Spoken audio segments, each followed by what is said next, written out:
bugünkü gençliği, bugünkü halkın, bugünkü tabanı istediği başka bir nizam vardır. Bir değişiklik istiyor bu düzende. Memnun değil mi efendim? Memnun olsa memleket Gülgülistan olur. Memleketimiz Gülgülistan değildir ki mevcut kanunlar çerçevesinde halk hoşnut olmuyor. Terör tohumları ekilmemiş olsa terör üremeyecek. Aydan mı geldi, güneşten mi geldi terör? Yoksa memleketin içerisinden mi çıktı?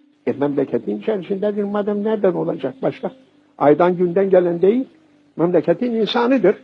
Yani yanlış yetişen bir neslin sonucu mu bu? Yanlış diyorsunuz? yetiştirildi çünkü ateist yetiştirildi. Yani eğitim sistemindeki Eğitim yanlışlıklar. sisteminde siz besmele çektiniz mi mektebe başlarken? Resmi mekteplerde talebe derse başlarken çektiriliyor mu? Çekiyorlar mı? Ki uydurmaca okul dersini. Durmaca mı? Olarak Şüphesiz uydurmaca. 1000 senelik kültürümüzde mektep medrese vardır. Ve ateist tedrisat olduğu için, Allahsız tedrisat olduğu için yetişen gençlerde Allah'a iman şuuru yoktur. Allah'a iman şuuru olmadığı vakitinde yetişen gençliğin bir yerden korkusu yok.